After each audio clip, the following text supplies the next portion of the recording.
राधे राधे, जय श्री कृष्णा दोस्तों।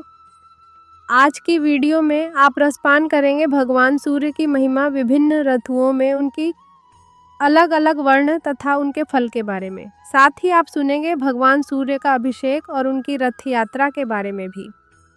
आज के इस वीडियो में आपको भगवान सूर्य से संबंधित बहुत सारी जानकारी मिलने वाली है। इससे पहले के अध्याय में आप सभी ने जाना था भगवान सूर्य के रथ और रथ में जुड़े हुए घोड़ों के बारे में।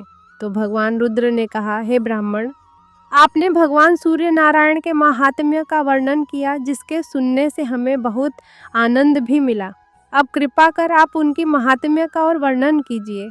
श्री ब्रह्मा जी कहने लगे, हे रुद्र, इस चराचर त्रैलोक्य के मूल भगवान सूर्य नारायण ही हैं। देवता, असुर, मानव आदि सभी इन्हीं से उत्पन्न हुए हैं। इंद्र, चंद्र, रुद्र, ब्रह्मा, विष्णु तथा शिव आदि जितने भी देवता हैं, सब में इन्हीं का तेज व्याप्त है। अग्नि में विधि पूर्वक दी हुई आहुति सूर्य भगवान को ही प्राप्त होती है। भगवान सूर्य से ही वर्षा होती है। वर्षा से अन्नादि उत्पन्न होते हैं और यही अन्य प्राणियों का जीवन है। इन्हीं से जगत की उत्पत्ति होती है और अंत में सारी सृष्टि इसी में विलीन हो जाती है। ध्यान करने वाले इन्हीं का ध्यान करते हैं और ये मोक्ष की इच्छा रखने वालों के लिए मोक्ष स्वरूपी है।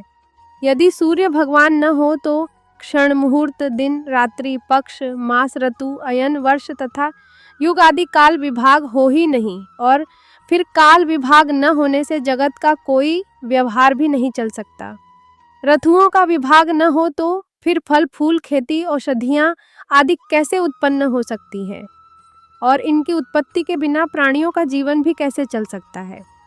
इससे यह स्पष्ट होता है कि इस चराचर आत्मक विश्व के मूलभूत कारण भगवान सूर्य नारायण ही हैं। सूर्य भगवान वसंत ऋतु में कपिल वर्ण, ग्रीष्म ऋतु में स्वर्ण के समान वर्षा में, श्वेत शरद ऋतु में पांडु वर्ण, हेमंत में ताम्र वर्ण और शिशिर ऋतु में रक्त वर्ण के होते हैं। इन वर्णों का अलग अलग फल है। हे रुद्र, अब आप उसे भी सुनिए। यदि सूर्य भगवान असमय में कृष्ण वर्ण की हो तो संसार में भय होता है। ताम्र वर्ण के हो तो सेनापति का नाश होता है। पीत वर्ण के हो तो राजकुमार की मृत्यु। श्वेत वर्ण के हो तो राजपुरोहित का ध्वंस, और चित्र अथवा धूम्र वर्ण के होने से चोर और शस्त्र का भय होता है। परंतु ऐसा वर्ण होने के बाद यदि बरसात हो जाती है तो फिर अनिष्ट फल नहीं होती है। अब जानिए भगवान सूर्य का अभिषेक और उनकी रथ यात्रा के बारे में। तो भगवान रुद्र ने पूछा ही, ब्राह्मण, भगवान सूर्य की रथ यात्रा कब और किस विधि से की जाती है? रथ यात्रा करने वाले, रथ को खींचने वाले, रथ को वहन करने वाले, रथ के साथ चलने वाले और रथ के आगे नृत्य गान करने वाले, रात्रि जागरण करने वाले पुरुषों को क्या फल प्राप्त होता है, इसे आप लोक कल्याण के लिए विस्तार पूर्वक बताइए। तब श्री ब्रह्मा जी कहने लगे, हे रुद्र, आपने अत्यंत उत्तम प्रश्न पूछा है। अब मैं इसका वर्णन करता हूँ, आप इसे एकाग्र मन से सुनिए। भगवान सूर्य की रथ यात्रा और इंद्र उत्सव, ये दोनों जगत के कल्याण के लिए मैंने प्रवर्तित किए हैं। जिस देश में ये दोनों महोत्सव आयोजित किए जाते हैं, वहाँ दुर्भिक्ष अर्थात अकाल आदि उपद्रव नहीं होते और न ही चोरी आदि का भय ही रहता है। इसीलिए अकाल आदि उपद्रवों की शांति के लिए इन उत्सवों को मनाना चाहिए। मार्गशीर्ष के शुक्ल पक्ष की सप्तमी को जी के द्वारा भगवान सूर्य को श्रद्धा पूर्वक स्नान कराना चाहिए। ऐसा करने वाला पुरुष सोने के विमान में बैठकर अग्नि लोक को जाता है। वहाँ वह दिव्य भोग प्राप्त करता है।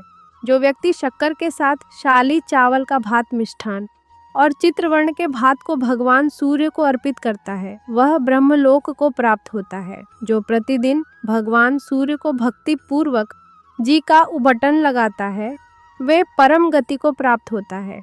पौष शुक्ल सप्तमी को तीर्थों के जल अथवा पवित्र जल से वेद मंत्रों के द्वारा भगवान सूर्य को स्नान कराना चाहिए। सूर्य भगवान के अभिषेक के समय प्रयाग, पुष्कर, कुरुक्षेत्र, नैमिष प्रथा दूर तक अर्थात पेहवा, शोर, गोकर्ण, ब्रह्मावर्त, कुशावर्त, बिल व नील पर्वत, गंगा द्वार, गंगा सागर, कालप्रिय, मित्रबन भांडेर चक्र तीर्थ रहा, राम तीर्थ गंगा यमुना, सरस्वती सिंधु चंद्रभागा, नर्मदा विपाशा अर्थात ब्यास नदी, तापी शिवावे तृप्ति अर्थात बेतवा, गोदावरी परयोग सुनी अर्थात मंदाकिनी, कृष्णा शुद्ध ड्रू अर्थात सतलज, पुष्करिणी कौशिकी अर्थात कोसी तथा सरयू आदि सभी तीर्थों, नदियों और समुद्रों का स्मरण करना चाहिए। दिव्य आश्रमों और देवस्थानों का भी स्मरण करना चाहिए। इस प्रकार स्नान कराकर 3 दिन 7 दिन एक पक्ष अथवा मांस भर उस अभिषेक के स्थान में ही भगवान का अधिवास करें और प्रतिदिन भक्ति पूर्वक उनकी पूजा करता रहे। माघ मास के कृष्ण पक्ष की सप्तमी को मंगल कलशों तथा वितान आदि से सुशोभित चौकोर और पक्की ईंटों से बनी वेदी पर सूर्य नारायण को भली भांति स्थापित कर हवन, ब्राह्मण भोजन, वेद पाठ और विभिन्न प्रकार के नृत्य गीत, वैद्य आदि उत्सवों को करना चाहिए। फिर माघ शुक्ल चतुर्थी को अयाचित व्रत करें, पंचमी को एक बार भोजन करें, षष्ठी को रात के समय ही भोजन करें और सप्तमी को उपवास कर हवन, ब्राह्मण भोजन आदि संपन्न करें। सबको दक्षिणा देकर पुराणों की भली भांति पूजा करें। फिर रत्न जटित स्वर्ण रथ में भगवान सूर्य को विराजित कर और उस रथ को उस दिन मंदिर के आगे ही खड़ा रखें। रात में जागरण करें और फिर रात में भजन कीर्तन चलता रहने दें। माघ शुक्ल अष्टमी को रथ यात्रा करनी चाहिए। रथ के आगे विविध हुज्जा बाजे बजते रहे, नृत्य गीत और मंगल वेद ध्वनि होती रहे। अब जानिए कि किस प्रकार की दिशा से रथ यात्रा प्रारंभ की जाती है। तो रथ यात्रा प्रथम नगर के उत्तर दिशा से प्रारंभ की जाती है, फिर क्रमशः पूर्व, दक्षिण और पश्चिम दिशा में भ्रमण कराई जाती है। इस प्रकार रथ यात्रा करने से राज्य के सभी उपद्रव शांत हो जाते हैं, राजा को युद्ध में विजय मिलती है तथा उस राज्य में सभी प्रजाओं और पशु निरोगी और सुखी हो जाते हैं। रथ यात्रा करने वाले रथ को वहन करने वाले और रथ के साथ जाने वाले सूर्य लोक में निवास करते हैं। ब्रह्मा जी के मुंह से ऐसा सुनकर तब रुद्र ने फिर से कहा कि हे ब्रह्मा जी, मंदिर में प्रतिष्ठित प्रतिमा को किस प्रकार उठाने चाहिए और किस प्रकार रथ में विराजमान करना चाहिए, इस विषय में मुझे कुछ संदेह हो रहा है, क्योंकि वे प्रतिमा तो स्थिर अर्थात अचल प्रतिष्ठित है, अतः उसे कैसे चलाया जा सकता है। कृपा कर आप मेरे इस संशय को दूर करें।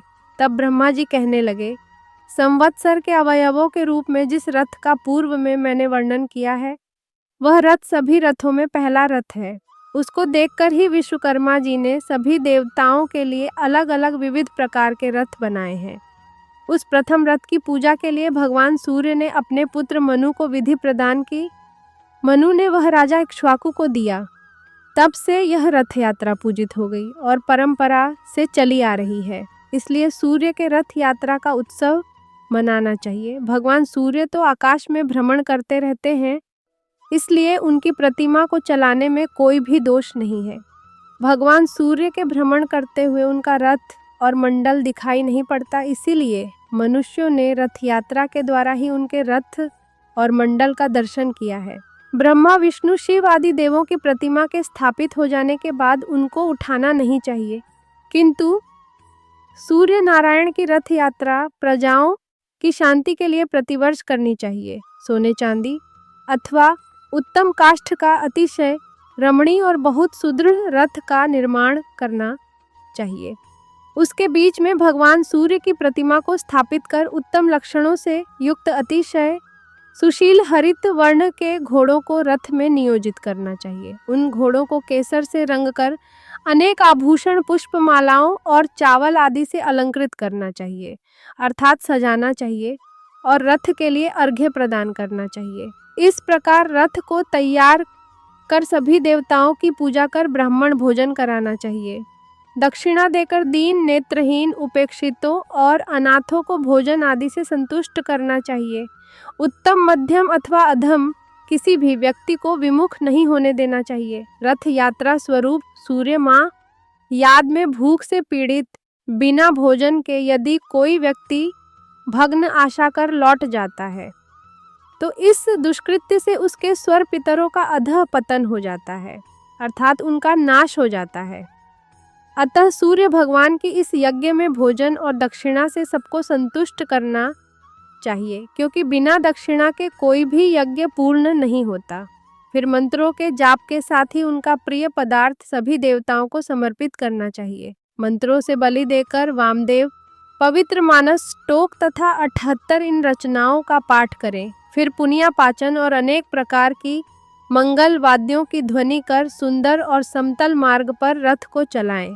हालांकि रथ धीरे धीरे निरंतर आगे बढ़ना चाहिए। घोड़े के अभाव में अच्छी बैलों को भी रथ में लगा सकते हैं या फिर पुरुष स्वयं ही रथ को खींच सकते हैं। तीसरा, 16 ब्राह्मण जो शुद्ध आचरण वाले हों, वृद्ध हों, वे प्रतिमा को मंदिर से उठाकर बड़ी सावधानी से रथ में स्थापित करें।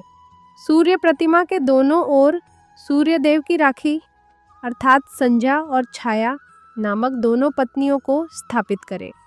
सूर्य देव की पत्नियों के नाम है संध्या और छाया, जिनका नाम क्रमशः राज्य और निशु भी है। शोभा को अर्थात छाया को दाहिनी ओर और रागी को बाईं ओर स्थापित करना चाहिए। सदाचारी वेदपाठी ब्राह्मण प्रतिमाओं के पीछे की ओर बैठे और उन्हें संभाल कर स्थिर रखें। साथ ही भी कुशल रहना चाहिए। स्वामी दंड से सजा हुआ छत्र रथ के ऊपर लगाएं। अतिशय सुनकर रत्नों से झटित स्वर्ण दंड से युक्त ध्वजा रथ पर चढ़ाए, जिसमें अनेक रंगों की 7 पताकाएं लगी हों अर्थात 7 ध्वजाएं लगी हों। रथ के आगे के भाग में सारथी के रूप में ब्राह्मण को बिठाना चाहिए। श्रद्धा रहित व्यक्ति को कभी भी रथ के ऊपर नहीं चलना चाहिए, क्योंकि जो श्रद्धा रहित व्यक्ति रथ पर आरूढ़ अर्थात बैठता है, उसकी संतति नष्ट हो जाती है। ब्राह्मण, क्षत्रिय और वैश्य को ही वहां करने का अधिकार है।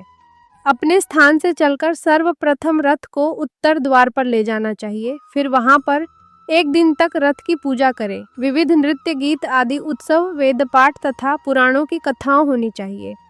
वहां ब्राह्मण भोजन भी कराना चाहिए। नवमी के दिन रथ चलाकर पूर्व द्वार पर ले जाएं, एक दिन वहां पर रहें। तीसरे दिन दक्षिण द्वार पर रथ ले जाएं और फिर चौथे दिन पश्चिम द्वार पर बैठ जाएं। फिर वहां से नगर के मध्य में रथ ले जाया जाए। वहां पूजन और उत्सव करें, दीपमाला प्रज्वलित करें, ब्राह्मणों को दान दें, भोजन कराएं। फिर वहां से मंदिर में लाना चाहिए। महानगर के सभी लोग मिलकर पूजा और उत्सव करें। फिर एक रात और एक दिन रथ में ही प्रतिमा रहने दें। दूसरे दिन भगवान सूर्य की प्रतिमा को रथ से उतारकर बड़ी धूमधाम से मंदिर में स्थापित करें। इस प्रकार सप्तमी से त्रयोदशी तिथि तक रथ यात्रा होनी चाहिए। साथ ही चतुर्दशी को प्रतिमा पूर्व स्थान में स्थापित कर दी जाती है। हरे कृष्णा।